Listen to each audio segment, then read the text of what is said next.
বর্তমান সময়ে সব ইউটিউবারদেরকে বলতেছি না, কিছু কিছু ইউটিউবারদের জন্য, কিছু কিছু সাংবাদিক ইউটিউবারদের জন্য হচ্ছে সমস্ত সাংবাদিকরা বিপদে পড়তেছে।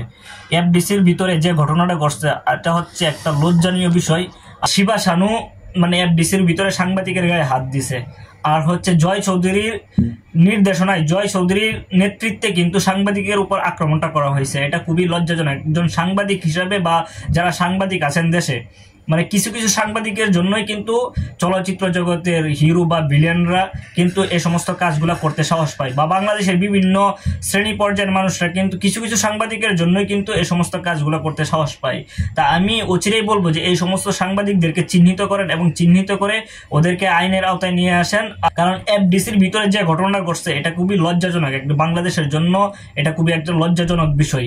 আমি একজন বাংলাদেশি হিসাবে বাংলাদেশি চলচ্চিত্র শিল্পী সমিতিতে এই কাজটা এই ঘটনা ঘটার পরে আমি কিন্তু নিজেই শিল্পী সমিতিকে ঘৃণা করা শুরু করছি। কারণ শিল্পী সমিতিতে তো এমনিতেই কাজ নাই, এমনিতেই সিনেমা নাই, এরা এমনিতেই লাফালাফি করে, এরা এমনিতেই মানে কাদা চুরাচুরি করে। একজন নায়ক আর একজন নায়কের প্রতি কাদা চুরি, একজন হিরো আর একজন হিরোর প্রতি কাদা চুরাচুরি করে। এদের কোনো সিনেমা নাই, এদের কোনো কাজ নাই, এদের সিনেমা হলে মানুষ গিয়ে দেখে না।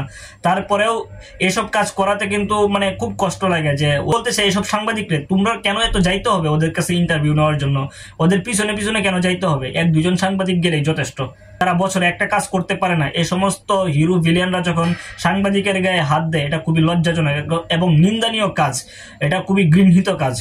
মানে এই সমস্ত কাজ থেকে হিরো যারা আছেন তারা খুবই সতর্ক থাকবেন যে আসলে বাংলাদেশের সাংবাদিকরাও কিন্তু এক জায়গা থেকে বাংলাদেশকে রিপ্রেজেন্ট করে। আজকে যদি সাংবাদিক না থাকে তাহলে আপনি কখনোই হিরো হতে পারবেন না। আজকে যদি সাংবাদিক না থাকে আপনি কখনোই ভিলেন হতে পারবেন না। আপনার কাজটা আপনি ঠিক মতো করেন। কোন সাংবাদিক কার সাথে ইন্টারভিউ নিছে এটা তো আপনার দেখার বিষয় নেই, এটা নিয়ে তো মারামারি কাটাকাটি করার কোনো প্রয়োজন নেই। আর জয় চৌধুরীকে বলতে চাই যে তুমি তো সিনেমা জগতে আসছো শুক্রে 8 দিন হলো, মানে 2 বছরও হয় নাই তুমি সিনেমা জগতে আসছো।